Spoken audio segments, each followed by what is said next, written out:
Hello students, chapter 6 life processes में हम लोग पढ़ रहे थे न्यूट्रिशन में हम लोग पढ़ चुके हैं न्यूट्रिशन क्या होता है, न्यूट्रिएंट्स क्या होते हैं, मोड ऑफ न्यूट्रिशन हमने लास्ट क्लास में डिस्कस किया था। मोड ऑफ न्यूट्रिशन में हमने देखा था autotrophic nutrition and heterotrophic nutrition. आज हम पढ़ेंगे न्यूट्रिशन इन प्लांट्स में न्यूट्रिशन कैसे होता है। लास्ट क्लास में हम लोगों ने टू टाइप का मोड ऑफ न्यूट्रिशन देखा था, autotrophic nutrition and heterotrophic nutrition. तो ये जो प्लांट्स होते हैं, प्लांट्स में होता है ऑटोट्रॉफिक न्यूट्रिशन। ऑटोट्रॉफिक न्यूट्रिशन में क्या पढ़ा था हमने कि ऑर्गेनिज्म अपना फूड खुद बनाते हैं, उनकी बॉडी के अंदर, उनके टिश्यूज के अंदर फूड बनता है, जिसको हमने नाम दिया था ऑटोट्रॉफिक न्यूट्रिशन। और साथ में हमने इसमें टू टाइप पढ़े थे, एक पढ़ा था फोटोसिंथेसिस और एक था कीमोसिंथेसिस। तो ये जो फोटोसिंथेसिस की प्रोसेस होती है, ये होती है प्लांट्स में।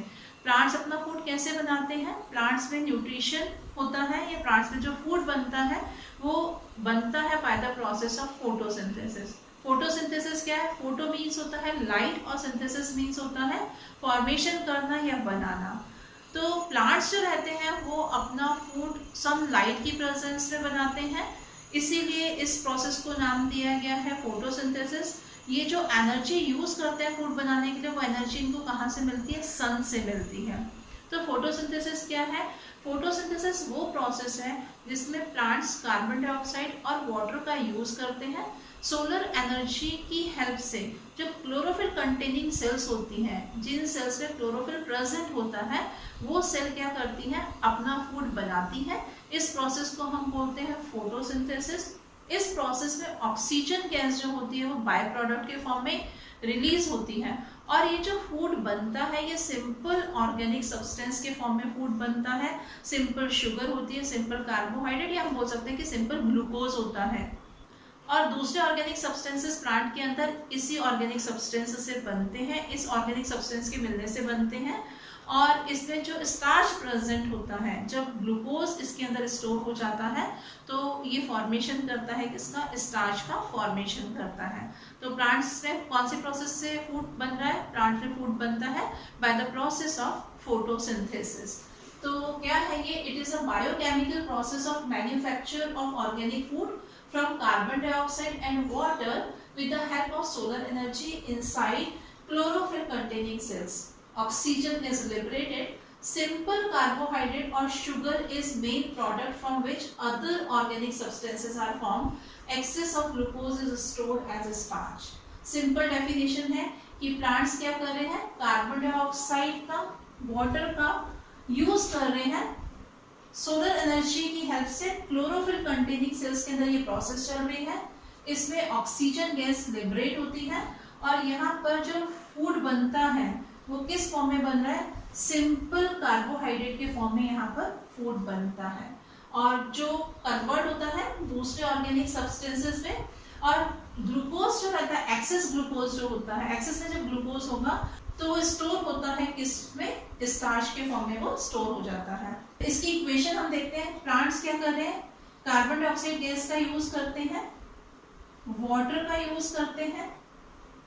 किसकी प्रेजेंस में ये प्रोसेस हो रही है? ये प्रोसेस होती है क्लोरोफिल कंटेनिंग सेल के अंदर।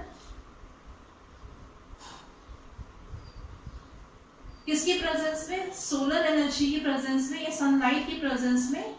और फॉर्मेशन किसका होता है? यहाँ पर कार्बोहाइड्रेट का, ग्लूकोज का, साथ में यहाँ पर फॉर्मेशन होता है वाटर मॉलिक्यूल का, और यहाँ पर ऑक्सीजन गैस जो रहती है वो बाय प्रोडक्ट के फॉर्म में रिलीज होती है।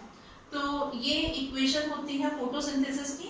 कार्बन डाइऑक्साइड वाटर के साथ में रिएक्ट कर रहा है, किसकी प्रेजेंस में? सोलर एनर्जी की प्रेजेंस में। कहाँ पर? क्लोरोफिल कंटेनिंग सेल में। किसका फॉर्मेशन हो रहा है? ग्लूकोज का या कार्बोहाइड्रेट का फॉर्मेशन हो रहा है। साथ में क्या बन रहा है? वाटर मॉलिक्यूल बनते हैं, और इसमें रिलीज होती है ऑक्सीजन गैस।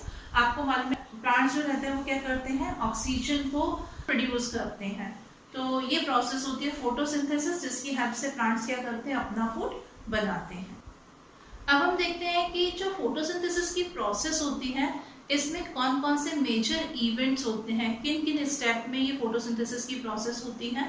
तो फर्स्ट स्टेप है इसका absorption of solar energy by the chlorophyll. Chlorophyll क्या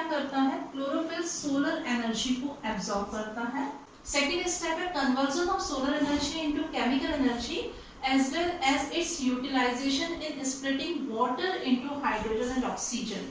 यहाँ पर ये जो सोलर एनर्जी एब्जॉर्ब हुई है ये कन्वर्ट होती है, किसमें कन्वर्ट होती है? केमिकल एनर्जी में ये कन्वर्ट हो जाएगी। और ये जो केमिकल एनर्जी के फॉर्म में कन्वर्ट हुई है, इस एनर्जी का यूज हो रहा है, कहाँ पर यूज हो रहा है? स्प्लिटिंग वाटर, वाटर मॉलिक्यूल जो रहता है वो स्प्लिट हो जाता है, टूट जाता है into hydrogen and oxygen.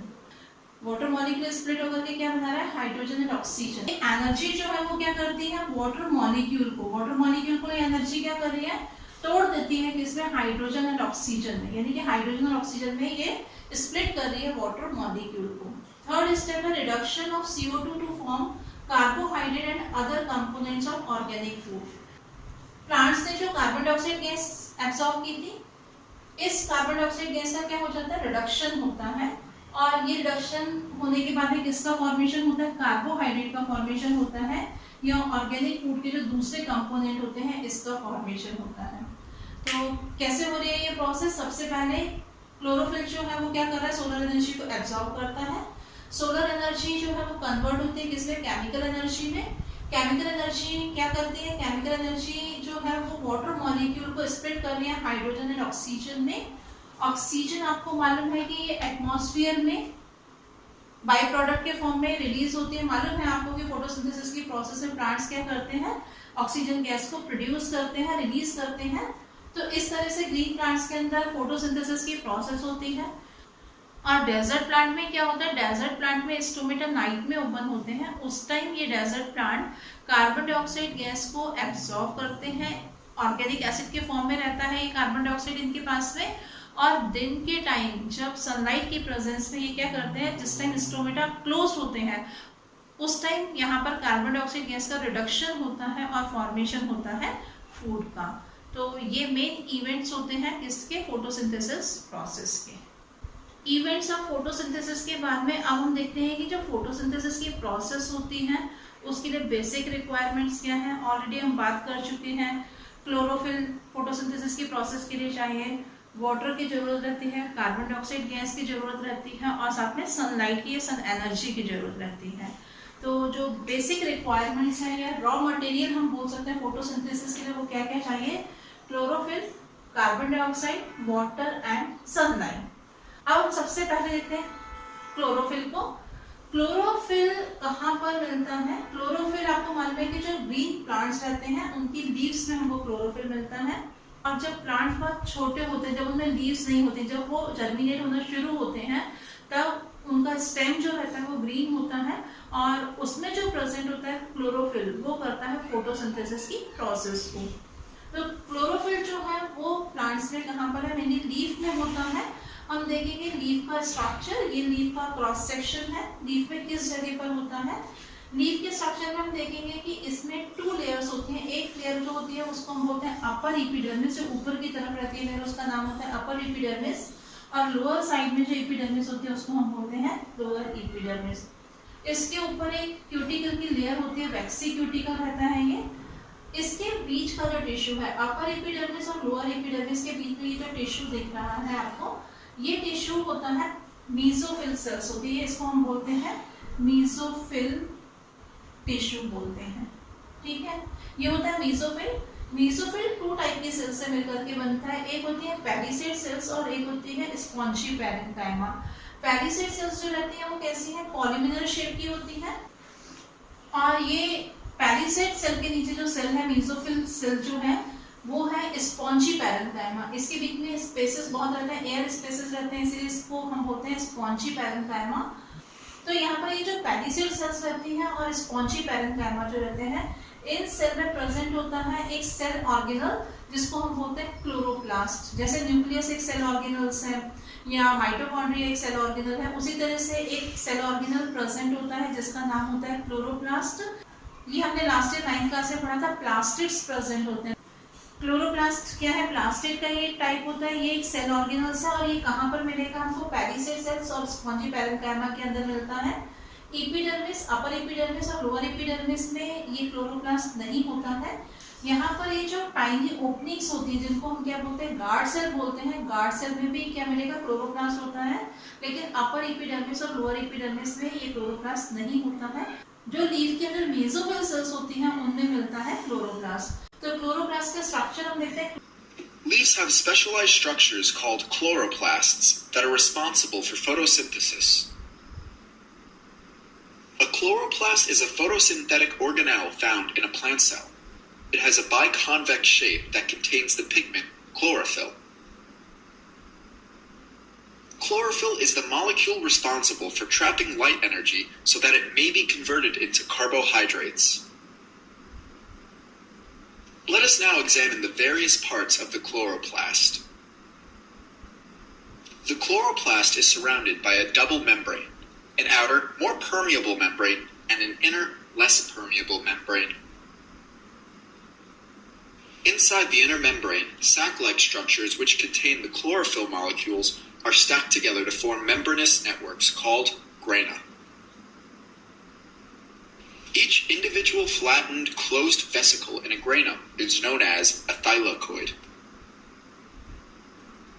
Each granum of the chloroplast is interconnected by membranous tubules called thylakoid lamella. The inner space containing the watery transparent substance that surrounds the grana is known as the stroma. The proteins located in the stroma are responsible for the dark reactions of photosynthesis. Chlorophyll के अलावा कुछ और raw material जिसकी plants को जरूरत रहती है photosynthesis की प्रोसेस के लिए, वो है carbon dioxide, water and sunlight. Water plants को कहाँ से मिलता है? वाटर मिलता है सॉइल से। आपको मालूम है कि रूट्स जो रहती है वो वाटर को एब्जॉर्ब करती हैं। प्लांट्स के अंदर एक टिश्यू प्रेजेंट होता है जाइलम।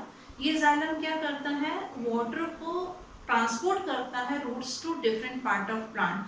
प्लांट के डिफरेंट पार्ट तक वाटर का ट्रांसपोर्टेशन किसके थ्रू होता है? जाइलम के थ्रू होता है। लास्ट ईयर हम पढ़ चुके हैं जाइलम एक कॉम्प्लेक्स टिश्यू था जिसमें 4 टाइप की सेल्स होती हैं, tracheids, vessels, xylem parenchyma and xylem fibre. ये वाटर जो है वो सॉइल से लीफ तक पहुंच जाता है, किसके थ्रू? जाइलम के थ्रू। सनलाइट प्लांट को कहाँ से मिल रही है? सन से मिल रही है। आपको मालूम है मेजर सोर्स है एनर्जी का सन, और सन से ही प्लांट्स क्या करते हैं? लाइट को एब्जॉर्ब करते हैं। इसके अलावा एक और रॉ मटेरियल जो प्लांट्स को फोटोसिंथेसिस की प्रोसेस के लिए चाहिए, और वो है carbon dioxide gas. Carbon dioxide gas plants में कैसे एंटर करती है? प्लांट्स में लीव्स के ऊपर होती है टाइनी ओपनिंग्स जिनको हम बोलते हैं स्टोमेटा। इन स्टोमेटा के थ्रू ही कार्बन डाइऑक्साइड गैस जो है वो लीफ के अंदर एंटर करती है। अभी हमने पढ़ा था कि फोटोसिंथेसिस की प्रोसेस में ऑक्सीजन जो है वो बाय प्रोडक्ट के फॉर्म में प्रोड्यूस होता है, और प्लांट्स जो होते हैं वो क्या करते हैं? इस ऑक्सीजन को एनवायरनमेंट में रिलीज करते हैं, एटमॉस्फेयर में रिलीज करते हैं। तो ये ऑक्सीजन भी रिलीज किसके थ्रू हो रही है? स्टोमेटा के थ्रू हो रही है। तो स्टोमेटा वो टाइनी ओपनिंग्स होती हैं जो गैसियस एक्सचेंज में हेल्प करती हैं। स्टोमेटा के अलावा प्लांट्स में गैसेस जो होती हैं वो स्टेम के थ्रू, रूट्स के थ्रू भी डिफ्यूज होती हैं। अभी हमने बात की कि कार्बन डाइऑक्साइड गैस प्लांट्स में लीफ में कैसे एंटर हो रही है? टाइनी ओपनिंग्स के थ्रू, जिसको हम क्या बोलते हैं? स्टोमेटा बोलते हैं। स्टोमेटा का स्ट्रक्चर कुछ इस तरह से है। इसमें एक गार्ड सेल होती है। ये स्ट्रक्चर जो है ये क्या है? ये गार्ड सेल है। गार्ड सेल में देखेंगे कि इनर वॉल जो रहती है वो थिक वॉल होती है, और आउटर वॉल जो रहती है वो इसकी थिन वॉल होती है। यहाँ पर न्यूक्लियस प्रेजेंट है, और ये इसमें क्या प्रेजेंट है? क्लोरोप्लास्ट प्रेजेंट है। और इसके बाहर की तरफ की जो सेल्स हैं वो कौन सी सेल्स है? एपिडर्मल सेल्स होती हैं, एपिडर्मिस की सेल्स होती हैं। ये जो कैविटी दिख रही है या पोर दिख रहा है ये होता है स्टोमेटल पोर। ये स्टोमेटा जो है वो कैसे है? Open stomata. इसमें आपको दिख रहा है कि स्टोमेटल पोर जो है वो ओपन है, और ये स्टोमेटा कैसे? क्लोज स्टोमेटा है। इसमें यहाँ पर हम देखेंगे कि ये जो कैविटी है, स्टोमेटल पोर जो है आपको वो क्लोज्ड दिख रहा है। स्ट्रक्चर वही है, ये गार्ड सेल्स, इसमें ये क्लोरोप्लास्ट होगा, ये स्टोमेटल कैविटी है, ये स्टोमेटल पोर है। तो ये जो स्टोमेटल पोर होता है, हम देखेंगे ओपन स्टोमेटा में ये पोर ओपन है, और क्लोज स्टोमेटा में ये पोर जो है वो क्लोज हो जाते हैं। स्टोमेटा ओपन और क्लोज कैसे होते हैं? स्टोमेटा में ये जो गार्ड सेल रहती है, जब इसके अंदर वाटर एंटर करता है, तो वाटर एंटर करने से ये स्टोमेटा की वॉल के ऊपर वाटर जो होगा वो क्या करता है? प्रेशर डालता है, जिससे स्टोमेटा ओपन हो जाते हैं। और जब वाटर इसमें से बाहर चला जाएगा, वाटर कहाँ पर आ जाएगा, वाटर एपिडर्मल सेल में आ जाता है, तो स्टोमेटा जो होते हैं वो क्लोज हो जाते हैं, पोर जो रहते हैं इसके वो क्या होंगे, क्लोज हो जाएंगे। अभी हमने बात की थी कि प्लांट्स में स्टोमेटा दिन में ओपन होते हैं, लेकिन जो डेजर्ट प्लांट होते हैं उनमें स्टोमेटा जो है वो रात के टाइम ओपन होते हैं और उसी टाइम वो क्या करते हैं, कार्बन डाइऑक्साइड गैस को एब्जॉर्ब करते हैं। तो इस तरह से प्लांट्स को फोटोसिंथेसिस के प्रोसेस के लिए कौन कौन से रॉ मटेरियल चाहिए, chlorophyll, water, carbon dioxide gas and sunlight. तो ये चारों रॉ मटेरियल की हेल्प से प्लांट क्या करते हैं, फोटोसिंथेसिस। तो प्लांट्स में फोटोसिंथेसिस के लिए रिक्वायरमेंट क्या क्या है, chlorophyll, carbon dioxide gas, water and sunlight. और अभी हमने पढ़ा कि ये कहाँ से मिल रहे हैं, क्लोरोफिल कहाँ पर प्रेजेंट है, क्लोरोप्लास्ट में प्रेजेंट होता है, वाटर सॉइल से एब्जॉर्ब करते हैं, सनलाइट सन से मिलती है, और कार्बन डाइऑक्साइड गैस जो है वो एटमॉस्फेयर से स्टोमेटा के थ्रू एंटर करती है लीव्स के अंदर, और जो ऑक्सीजन बनती है वो स्टोमेटा के थ्रू ही रिलीज हो जाती है एटमॉस्फेयर में। आज हमने पढ़ा nutrition in plants. Nutrition in plants हमने देखा कि फोटोसिंथेसिस की प्रोसेस कैसे हो रही है, प्लांट्स अपना फूड कैसे प्रिपेयर कर रहे हैं। नेक्स्ट क्लास में हम कुछ एक्टिविटीज को देखेंगे और इसी टॉपिक को कंटिन्यू करेंगे। Thank you.